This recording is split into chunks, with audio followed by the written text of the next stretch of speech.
Welcome to the SharpStart onboarding series. Today's tutorial is about production and service management within MarketSharp. Hi everyone, it's Romy at MarketSharp, and today what we're going to be going over is production. Now, what is production as far as MarketSharp goes? Now, production is a tool available for job management to help you stay on top of the production process, including scheduling, easily spotting bottlenecks, and increasing installation volume. Now, where one finds production within MarketSharp is within the Contacts tab, specifically in the Customer Record View. We're going to be under the Jobs tab, and it'll be just to the right of the products listed. Now, not all MarketSharp subscriptions come with production. If you're interested in the production module and do not see it available, please contact Client Care for further information. Now, you'll notice each product has their own production area, so installs can be tracked at the product level. So let's go ahead and take a look inside production. I'm going to go ahead and click on the production link to the right of a product. Now, first we'll see some employee assignments that are available on the right. These fields can be reported on.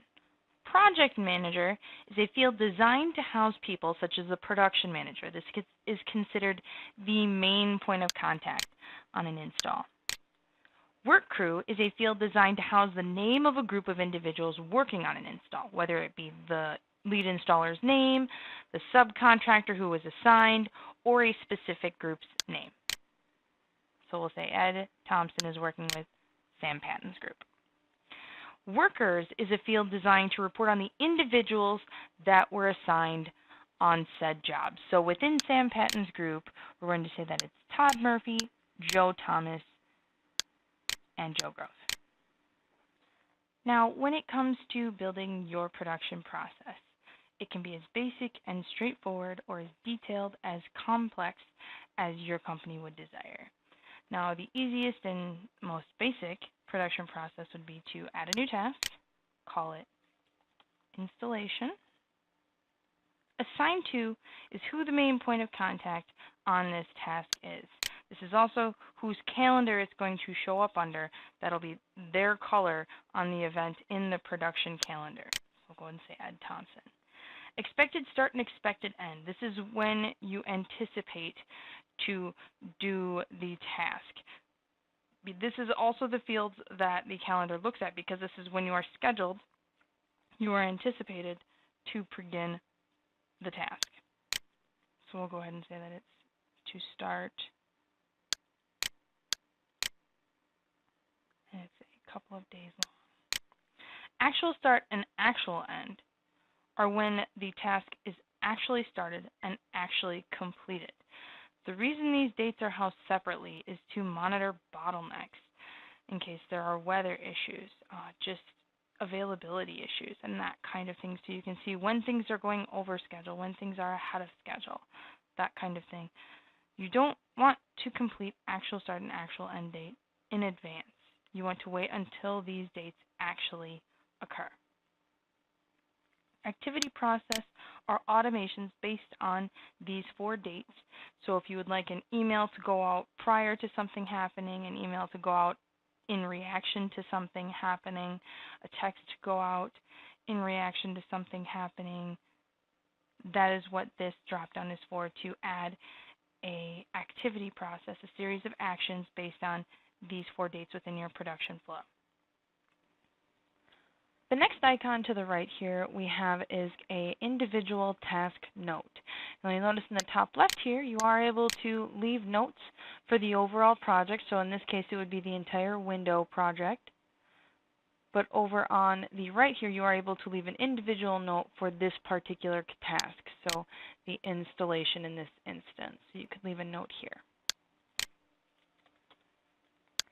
Once you leave a note, you'll notice a little check mark becomes visible, meaning that a note has been saved. By hovering, you'll see that the text shows. The next checkbox and icon is for a work order. By checking it, the icon turns blue, this means that a work order can be generated and is requested. We can click on the icon, select our template. I'll choose the basic one here, create work order. This will generate the work order using Microsoft Word. Just 1 second while that populates here. Now the cool thing about work orders within MarketSharp is that you can edit them. It doesn't come as a PDF. So we'll just enter some text here. We'll go ahead and give that a save.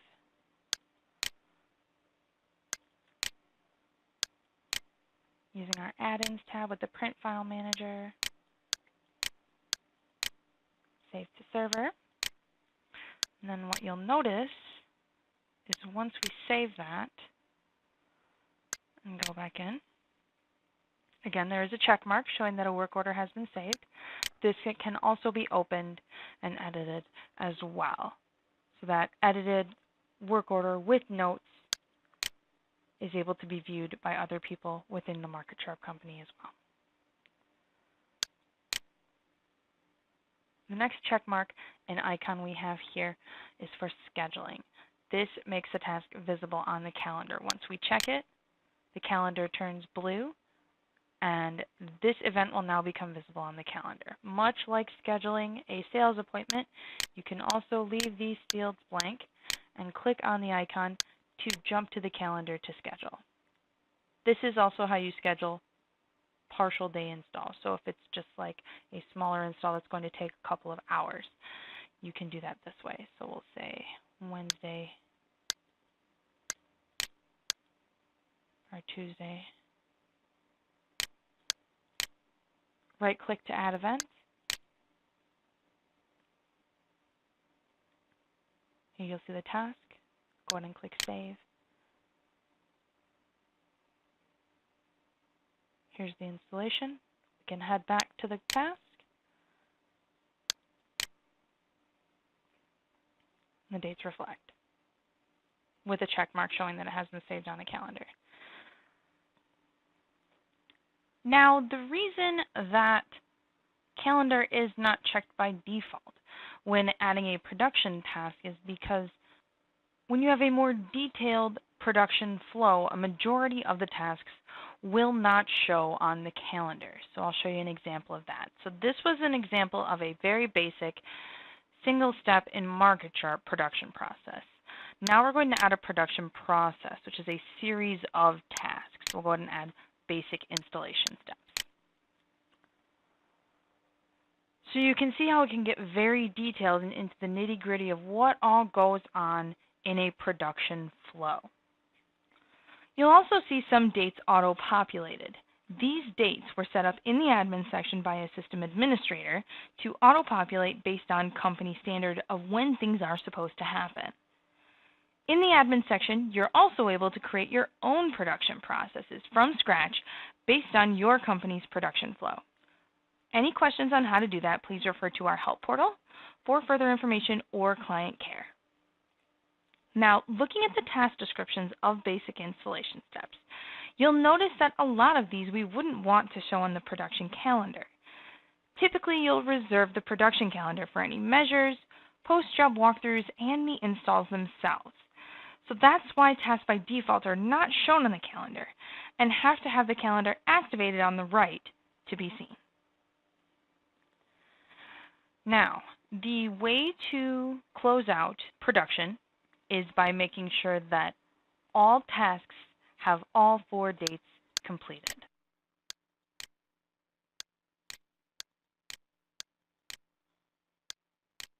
So I'll go ahead and fill in some dates here.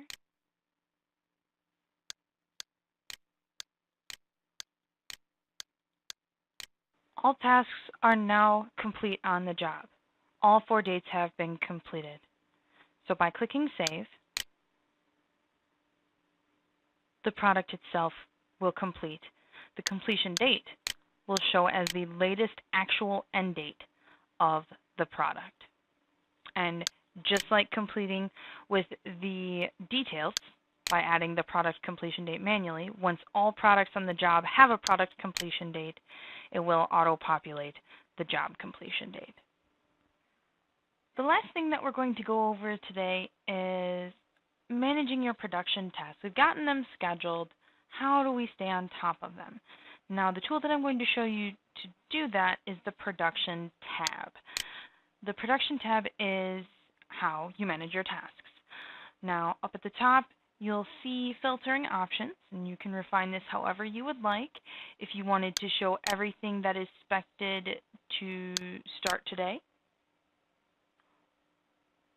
or if you have items that are expected to start tomorrow or this week. You'll have your color-coded legend over here. Red items are overdue. Yellow means that they are due today. White, again, will be starting in the future, and if they're grayed out, that means they have an actual end date already, so they are completed.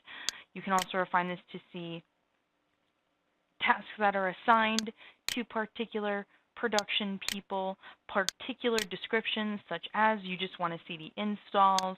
Maybe you only want to see the window jobs in a particular time frame. Maybe you only want to see the next incomplete, even if it's behind schedule, even if it's ahead of schedule. Where are we on this part, on our jobs in this time frame? This list can also be exported to Excel and then printed.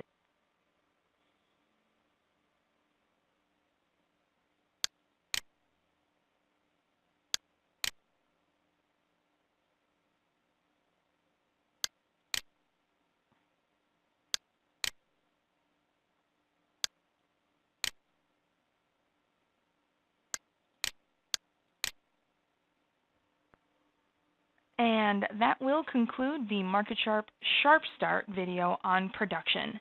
Thanks for listening in and have a great day. For additional assistance, please reach us by phone, email, or online. Thank you again for your time.